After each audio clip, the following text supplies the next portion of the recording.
They called it the blood eagle, a ritual so horrifying, so drenched in myth and fear, that even to this day, historians argue whether it truly existed, or was born from the darkest corners of Viking legend. A punishment reserved for traitors and kings. Where the victim's back was carved open, ribs spread wide like wings, where lungs pulled out to flutter like the wings of an eagle. But was it real? Or a story designed to strike terror into the hearts of enemies? To uncover the truth, we must journey back to a world of gods and vengeance, the world of the Vikings.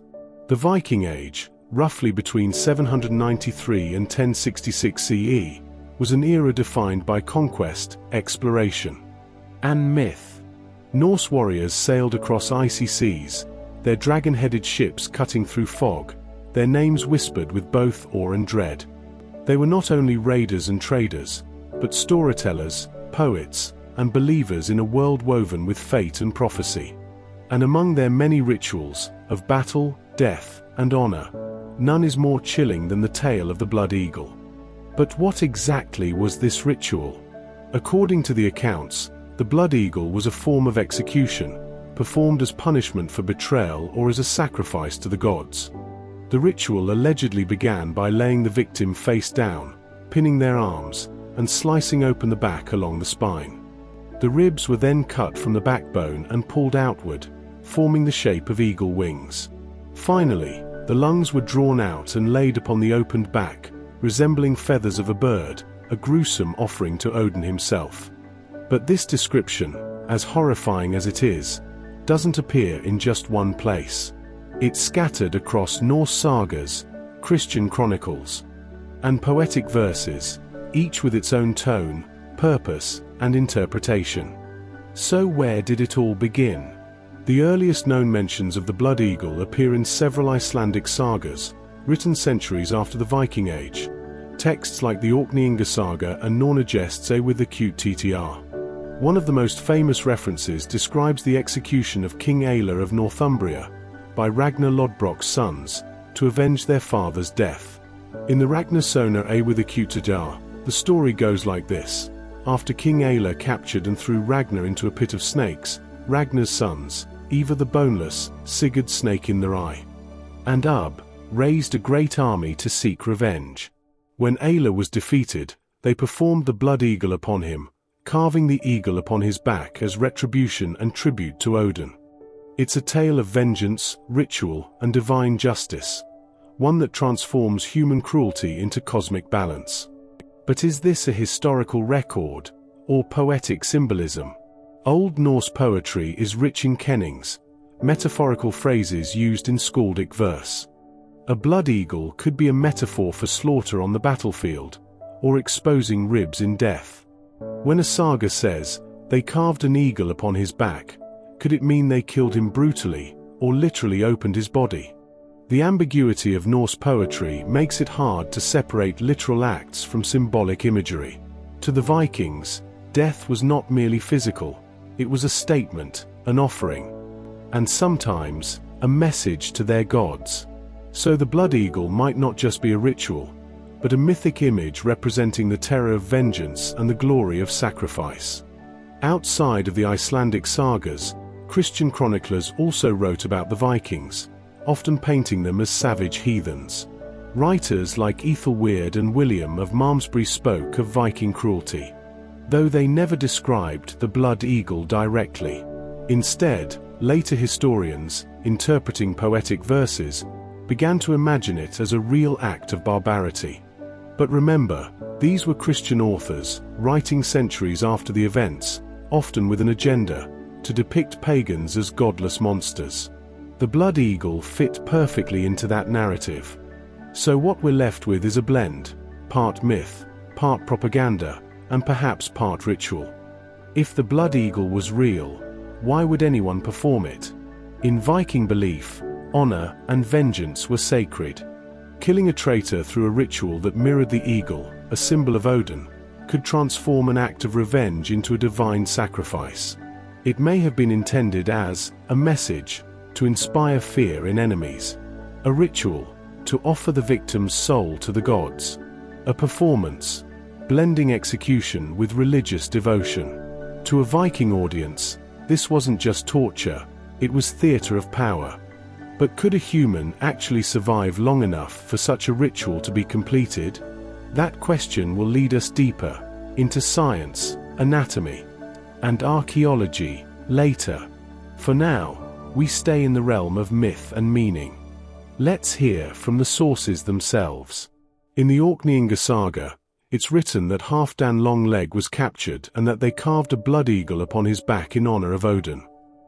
In the Stora saga, a similar punishment is inflicted upon an enemy, linking the act to sacrifice. Each mention is brief, poetic, and symbolic, never a full description of the process. This suggests that the idea of the blood eagle was more important than its actual performance. It was a statement, not necessarily a historical event. In Viking warfare, psychological dominance mattered as much as strength. Stories of brutal punishments, whether true or not, could spread fear faster than armies. Imagine hearing that the sons of Ragnar could tear open your back and offer you to the gods. It would break the will of many foes before battle even began. The blood eagle, then, may have been a story weapon, crafted to magnify Viking ferocity. Today, the blood eagle has become a staple of pop culture, from TV shows like Vikings to video games like Assassin's Creed Valhalla. But in these portrayals, the ritual is shown in full, gruesome detail, a spectacle of gore. While visually striking, these dramatizations often ignore the literary and symbolic layers behind the myth. To the Vikings, blood and death were not merely brutality, but expressions of fate, woven by the Norns, witnessed by Odin, but sung by poets. So when we ask, what was the blood eagle? The answer may not lie in bones, but in words, beliefs. But stories. The blood eagle stands at the crossroads of fact and fable, a ritual of terror, a symbol of vengeance, and perhaps a masterpiece of myth-making. Whether or not it was ever performed, its power remains undeniable. It reminds us of a culture where death was art, honor was sacred, and fear was a weapon. But how did the idea of the blood eagle spread across the Norse world? What do the sagas truly say, and how did storytellers shape its legend? To uncover that, we must step into the chronicles of pain, the ancient texts that birthed the myth. If the blood eagle ever existed, the truth would be hidden not in battlefields or bones, but in words. In the sagas, poetic chronicles of Viking heroes, kings, and gods, lies a web of vengeance, prophecy, and myth. But these sagas were not written by eyewitnesses. They were composed centuries after the Viking Age, blending history and legend, faith and fear. To understand the blood eagle, we must step into the world of the storytellers and decode what they truly meant. The Icelandic sagas are our main windows into Norse culture. Written between the 12th and 14th centuries, they preserve tales from oral traditions passed down for generations. But these sagas were not neutral. They were crafted in Christianized Iceland, long after paganism had faded, by authors trying to reconcile their heroic past with their new faith. In these texts, the Vikings are both noble and savage, honorable yet cruel, larger-than-life figures who embody the tension between fate and freedom. And among these tales, a few scattered lines mention the blood eagle, enough to ignite centuries of debate. Let's explore the key sagas one by one. The Orkneyinga saga, written in the early 13th century, this saga tells the story of the Earls of Orkney, a dynasty tied closely to Norway. In one episode, Earl Torfeinar captures Halfdan Longleg, a son of King Harald Fairhair. The text says, Einar had a blood eagle carved on Halfdan's back in vengeance for his father. No description of the ritual is given, only this poetic line. But that single phrase, carved a blood eagle, has fueled endless interpretation.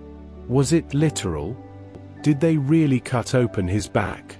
Or was it a metaphor, a skaldic image meaning he killed him with cruelty or sent him to Odin? The saga leaves it open, using symbolic brevity, typical of Norse storytelling. Ragnarsonar with the Kutjar, the tale of Ragnar's sons, This short saga recounts the exploits of Ragnar Lodbrok's sons, Ivar the Boneless, Sigurd Snake in the Eye, and others.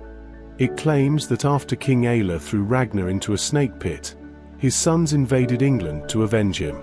Upon capturing Aelle, they performed the blood eagle. They cut an eagle on his back and tore out his ribs. Again, the text is brief and poetic, lacking detail. But it links the ritual directly to revenge and honor. Here, the blood eagle is not just a punishment, it's a sacred act of vengeance for a father's death. For the saga's audience, this would have carried deep emotional weight. Vengeance was a moral duty, to ignore it was dishonor. The Stora saga, in another account, Earl Hakon is said to have performed a similar act on an enemy in honor of Odin. The text says, "They spread his ribs like the wings of an eagle and offered him to the All-Father." Now the ritual is explicitly linked to sacrifice, to the god Odin, who hung himself on the world tree to gain wisdom. To the Vikings, death in such a ritual might be both terrifying and divine, a way to send a soul upward. But again, is this ritual description or poetic language? The ambiguity of skaldic verse Norse poetry is built on kennings, complex metaphors. An eagle in verse often symbolizes a battlefield, because eagles feast on corpses. A phrase like carving an eagle could mean creating a battlefield full of dead men, not literally sculpting one on someone's back. So when the sagas speak of a blood eagle, it might be a kenning for slaughter, not a real act. Only later interpreters, perhaps unfamiliar with poetic symbolism, may have taken it literally. This is one reason why modern historians remain divided. Later chroniclers and interpretations in the centuries after the sagas were written, Christian historians and antiquarians in Europe reinterpreted these verses as factual descriptions. They were fascinated and horrified by the supposed barbarity of pagan rituals. Writers in the 16th and 17th centuries embellished the stories, turning poetic hints into graphic executions. By the Victorian era, the blood eagle became a staple of history books, a symbol of Viking cruelty, used to contrast civilized Christianity with savage paganism. The myth hardened into fact through repetition. But the original texts remain vague, symbolic, and poetic, never anatomical manuals. In Norse culture, storytelling was a weapon. Skalds, poets, preserved memory and honor. Their verses shaped reputations. A tale of a blood eagle could magnify a hero's vengeance or amplify an enemy's shame. Whether or not the ritual was ever done, the story itself served a purpose, to terrify foes and glorify revenge. In a society where reputation was everything, fear and fame were currency. Thus, myth could be as powerful as reality. By the time the sagas were written, Iceland was Christian. Authors looked back on their pagan past with a mixture of pride and guilt. They might emphasize brutal rituals to show how far they had come, or to dramatize the heroic age of their ancestors. The blood eagle could have been included as a moral warning, or as a mythic symbol of the old god's hunger. So every saga that mentions it must be read through layers of translation, religion, and memory. Before writing, these stories lived on tongues, not parchment. Each generation of storytellers might alter the tale, adding flourishes, omitting details, reinterpreting meanings. By the time scribes inked the sagas, the blood eagle may have already transformed from act to allegory. Think of it like a legend passed through centuries, each retelling sharpening its horror. Scholars today stand divided. Literalists argue that some Vikings might indeed have attempted such a ritual, perhaps on rare ceremonial occasions. Skeptics claim it's pure metaphor, misread poetry. Symbolists believe it represents a fusion of myth, ritual, and propaganda. The sagas offer no consistent description, no eyewitness details, no physical evidence, only fragments. Yet those fragments have cast a long shadow. The power of the blood eagle lies not in whether it happened, but that people believed it could. It reflects the Viking obsession with honor, vengeance, and sacrifice. It shows how myth and memory shape identity. To a warrior culture, the idea of turning an enemy into an offering was both terrifying and sacred. The sagas kept the story alive, and in doing so, turned it into legend. The chronicles of the Blood Eagle are echoes, not eyewitnesses. They speak in metaphors, sung by poets who wove terror into verse. Each saga reflects a different face of the myth: vengeance, sacrifice, power. But beyond the sagas, another force shaped the Blood Eagle's legacy: Christian chroniclers who rewrote Viking history through their own eyes. They saw heathens, demons, and rituals of darkness. What if the Blood Eagle was their invention, a tool of propaganda to vilify the old gods? To answer that, we must enter the next chapter. They came from the sea, fierce, godless men with axes in hand and dragons on their sails. To the Christian world of early medieval Europe, the Vikings were not just raiders. They were monsters, enemies of Christ, sent to test the faithful. And when the chroniclers of monasteries and kingdoms took up their quills, they wrote not just history, but warnings, sermons, and propaganda. It was in their ink that the image of the savage Viking was born, and perhaps, the myth of the Blood Eagle was sharpened into legend. To understand how fact became fable, we must step into the candlelit scriptoria of medieval Europe, where history was written with fear. In the 9th and 10th centuries, Christian monasteries were the centers of literacy and record-keeping. Monks chronicled the world around them: invasions, miracles, famines, and wars, always through a religious lens. When Viking raiders struck places like Lindisfarne in 793 CE, or Paris in 845 CE, the chroniclers saw not men, or agents of chaos, instruments of the devil. Their writings were not neutral. They were moral narratives, designed to teach lessons, stir repentance, and justify defense. So when they described Viking atrocities, they were not just documenting, they were preaching. And in these fiery descriptions, seeds of myth took root. In an age of faith, evil needed a face. For Christian Europe, that face became the heathen Viking. The chroniclers painted them as cruel pagans who burned churches, slaughtered monks, and mocked the cross. Some accounts even claimed they laughed while killing priests, a portrait of pure wickedness. But propaganda serves a purpose. By demonizing their enemies, Christian leaders could rally people, justify wars, and strengthen belief. If the Vikings were seen as demons, then defending the church became holy war. It's in this moral battlefield that the myth of rituals like the Blood Eagle could thrive, as ultimate proof of heathen savagery. Interestingly, if we search the earliest contemporary records, such as the Anglo-Saxon Chronicle or writings of Ethelweard, Arsa, if Simeon of Durham, we find no mention of a blood eagle. These chroniclers described raids, battles, if massacres, if never this ritual. This silence is important. It suggests that if the blood eagle ever occurred, it was rare, hidden, or unknown, or more likely, a later invention. Only centuries later, in Icelandic sagas and Christian retellings, does the ritual appear. So perhaps the blood eagle was not a Viking reality, but a Christian interpretation, a way to make poetic imagery sound like historical horror. By the 12th and 13th centuries, Scandinavia had been Christianized. New historians, themselves Christian, began writing about their pagan ancestors. To them, the Viking past was both glorious and shameful, full of heroism, yet tainted with barbarity. They framed old rituals as proof of darkness, making the triumph of Christianity appear even brighter. Thus, tales like the Blood Eagle fit perfectly, a grotesque ritual that symbolized the cruelty of heathen belief, something only Christ could redeem. History was no longer just memory. It was moral theater. Many later writers misunderstood Old Norse poetry. When verses said, "They carved an eagle upon the back," they took it literally, not recognizing it as a kenning, a poetic metaphor. A phrase meant to describe slaying an enemy in battle became a description of torture. In this way, translation errors and cultural gaps transformed symbolism into fact.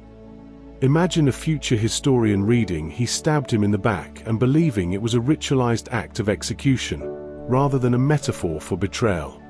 That's the danger of reading ancient verse without context. By the time Renaissance scholars rediscovered the sagas, Europe loved tales of exotic cruelty.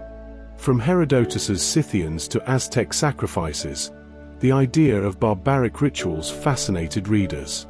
So when translators encountered mentions of the blood eagle, they amplified them, describing every gory detail, often without evidence. Victorian historians, obsessed with drama, painted the Vikings as bloodthirsty beasts, perfect for thrilling audiences. Books and lectures spread the story widely, until fiction hardened into accepted history. But behind the drama lay bias, not truth. The worldview of the medieval church was dualistic: God vs. Satan, light versus dark, faith versus heathenry. In this cosmic struggle, the Vikings represented chaos, wild, lawless, godless. To describe them as performing ritualistic mutilations wasn't just plausible, it was expected. It reinforced the idea that only Christianity could bring order and mercy. Thus, the blood eagle became a moral metaphor, proof that paganism was cruel, and salvation necessary. Yet, the Vikings themselves had their own worldview. To them, honor and vengeance were divine duties. To die with courage was glorious. To avenge one's kin was sacred. In such a culture, even violent acts carried ritual meaning, not sadism, but symbolism. What Christians saw as barbarity, the Norse saw as cosmic balance, restoring order under Odin's watchful eye. So the blood eagle, whether real or imagined, might reflect the clash of moral universes: pagan honor vs. Christian morality. Today, most historians agree, there is no direct archaeological evidence for the blood eagle. No contemporary eyewitness account confirms it. All mentions are late, poetic, and ambiguous. Christian chroniclers likely exaggerated or misunderstood Norse rituals. In short, the blood eagle is not proven fact, and a literary myth, shaped by bias, translation, and propaganda. Still, myths endure because they serve a purpose. For Christians, it was a cautionary tale of heathen evil. For Norse poets, it was a symbol of vengeance and divine offering. For modern storytellers, it's a haunting image of a brutal age. Each retelling says more about the storyteller than the ritual itself. And that's the true power of myth. It adapts to each era's fears and desires. In the flicker of monastery candles, the Vikings became monsters. In the sagas, they became heroes. And in the space between, in the shadows of ink and bias, the blood eagle spread its wings. But was such a ritual even possible? Could human anatomy endure such horror? Or is it physiologically impossible? To test myth against flesh and bone, we must now turn to science. It is one thing to describe a ritual in words, to let poetry paint horror. It is another to ask, could it actually be done? Could a man's ribs truly be opened like wings, his lungs drawn out and displayed to the sky? Would such a ritual be physically possible? Or is it nothing more than an impossible nightmare? To answer, we must leave the sagas behind and step into the realm of anatomy, archaeology, and forensic science. The anatomy of the blood eagle, the supposed process, and described by later interpretations, goes something like this. 1. The victim is laid face down. 2, 3. Cuts are made along the spine. 4, 5. The ribs are severed from the vertebrae. 6, 7. They are then pulled outward, forming the shape of wings. 8, 9. The lungs are removed and laid on the back. 10. It's a scene of unimaginable brutality.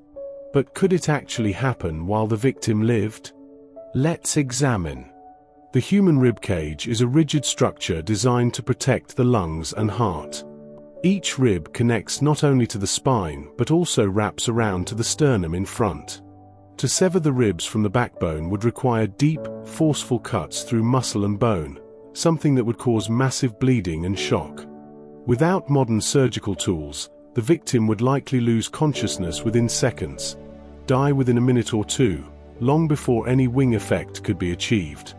Thus, the idea that the lungs could be spread out while still breathing is physiologically impossible. Expert opinions modern scholars and scientists have weighed in. Anatomists like Dr. Stephen T. Kaplan argue that the act, as described, is not feasible. The ribs cannot be spread in such a way without destroying the chest cavity entirely. Forensic specialists suggest that even if the back were opened, lungs cannot be displayed externally in any recognizable form. They would collapse and bleed instantly. Historians like Roberta Frank, Yale University, conclude that the blood eagle is a misunderstood poetic image rather than a real ritual. In other words, the biology doesn't cooperate. Archaeological evidence. The silence of the graves. If the blood eagle had truly been performed, we might expect to find archaeological evidence, skeletons with distinctive cuts, rib separations, or spinal mutilations. But despite excavations across Scandinavia, England, and Ireland, no such remains have been discovered. We have graves of executed Vikings, some beheaded or stabbed, but none with ribs severed from the spine in this ritualistic manner. In archaeology, silence can speak loudly. The absence of evidence, across thousands of Viking burials, strongly suggests the blood eagle was not a real practice. Forensic simulations in recent years, TV documentaries and researchers have attempted simulated reconstructions using animal carcasses or medical models to test the ritual's feasibility. The results: cutting through ribs requires immense strength and sharp blades. The process is slow, messy, and imprecise. The victim would die almost immediately. The wing effect looks nothing like poetic descriptions. The conclusion: the blood eagle, and popularly imagined, is not a practical ritual. It's a metaphorical image, exaggerated by centuries of retelling. Pain, symbolism, and fear. Still, it's important to remember, Viking executions did exist, and could be cruel. Hanging, beheading, drowning, impalement, all were known across the medieval world. But the blood eagle seems different, not merely punishment, but performance. Even if never performed, the idea of such a ritual would have been terrifying enough to break the will of enemies. It could have served as psychological warfare, whispered in the dark to sow fear. In this sense, the blood eagle's power lies not in action, but imagination. Comparative rituals around the world, ancient cultures practiced symbolic or gruesome rites. The Aztecs removed hearts in sacrifice. The Celts displayed heads as trophies. The Assyrians flayed rebels to instill terror. The Vikings, too, may have had rituals of blood and offering. But the blood eagle, with its surgical precision, doesn't align with known Norse practices. No references in Eddic poetry, runic inscriptions, or ritual texts mention such a method. Only vague saga lines, centuries later, hint at it. Thus, it stands apart, an outlier, more poetic than practical.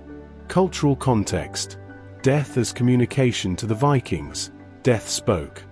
An execution was not just a punishment, it was a message to the living, to enemies, and to the gods. They might stake heads, burn bodies, or offer blood to Odin, acts that were visible, symbolic, or achievable. The blood eagle, by contrast, is hidden, anatomically complex, and pointlessly cruel, out of character for a culture that valued clarity of honor. So even from a cultural logic standpoint, it makes little sense as a real practice.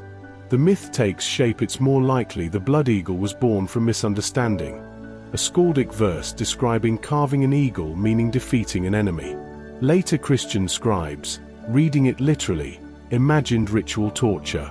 Over centuries, writers embellished the image, adding lungs, wings, and blood. Artists and storytellers turned it into the ultimate Viking horror, a metaphor transformed into a myth, and finally into a modern legend. Psychological appeal of the myth. Why does the story endure? Because it embodies everything the world imagines about Vikings: savagery, courage, ritual, and fear. It shocks us. It fascinates us. It offers a glimpse into the dark poetry of a warrior culture. Even if false, it feels true to the mythic image of the North. That's why TV shows, novels, and games keep resurrecting it, as symbol, not fact. The science verdict. So what do we know? Anatomically, impossible to perform as described. Archaeologically, no evidence. Literally, poetic, metaphorical, ambiguous. Historically, first mentioned centuries after events. Psychologically, powerful myth for propaganda and storytelling. Therefore, the blood eagle is best understood as symbolic violence, a poetic emblem of vengeance and sacrifice, not an actual ritual. In the light of science, the wings of the blood eagle fold. No human body could bear such horror. No hands could craft it in ritual precision. What remains is not a corpse, but a myth, shaped by poetry, faith, but fear. A symbol of how the Vikings lived in a world where death had meaning, and stories outlived flesh. But if the blood eagle was never truly performed, what does its legend reveal about the Viking soul? What truth hides within the myth about honor, vengeance, and the power of belief? To answer, we must turn to our final chapter. The legend of the blood eagle has haunted imaginations for centuries, a ritual so terrifying, it seems almost designed to shock. But beyond the horror lies a deeper truth. Whether fact or fiction, the blood eagle carries a powerful message about Viking identity, cultural memory, and the stories civilizations tell about themselves and their enemies. To understand the meaning of the blood eagle, we must step into the Viking worldview, a world driven by honor, revenge, and fate. Life in the Viking Age was harsh, unpredictable, and steeped in the belief that one's destiny was written by the Norns, the weavers of fate. Glory wasn't achieved through peace or comfort, but through courage, conquest, but loyalty. Death in battle was not to be feared, it was the gateway to Valhalla, Odin's Hall of Heroes. In this context, even a gruesome ritual like the blood eagle can be seen as more than cruelty. It was a theatrical statement of power, vengeance, and sacred justice. Performing such an act, or even spreading tales of it, declared to the world, betray a Viking, and your soul will not rest. Even if the blood eagle was never performed exactly as described, the fear it inspired was real. In a time when stories spread faster than armies, terror was a weapon. A single tale of a warlord being flayed alive and offered to Odin could paralyze rival clans. The Vikings understood the power of symbolic violence.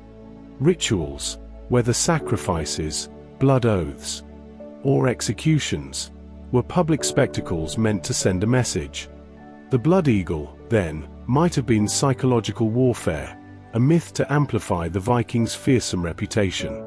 To enemies, it whispered, "We are not just warriors, we are instruments of divine vengeance." Every culture crafts myths to reflect its values. For the Vikings, sagas were not just entertainment, they were moral maps, guiding behavior and preserving legacy. The blood eagle, with its themes of revenge, sacrifice, and divine justice, echoed central Norse values. Revenge as duty, avenging kin was sacred. Suffering as honor, enduring pain proved strength and faith. Sacrifice to the gods, linking mortal actions to cosmic order. Even if exaggerated or symbolic, the ritual expressed a cosmic balance, the shedding of blood to restore honor and appease the gods. When Christianity spread into Scandinavia, it brought new storytellers, monks, scribes, and chroniclers, who viewed pagan rituals with suspicion or horror. To them, the blood eagle became evidence of heathen savagery, a narrative to justify conversion and conquest. In medieval propaganda, the blood eagle became a moral fable, proof that pagans were cruel and needed saving. Thus, myth turned into weaponized storytelling, shaping how future generations viewed the Vikings. This is why modern historians must tread carefully. Are we reading Viking history or Christian fiction? Whether or not the blood eagle happened in the literal sense, its symbolic truth remains undeniable. It represents the brutality of early medieval warfare, the spiritual gravity of vengeance in Norse culture, the psychological genius of Viking propaganda. In myth, truth doesn't always mean fact.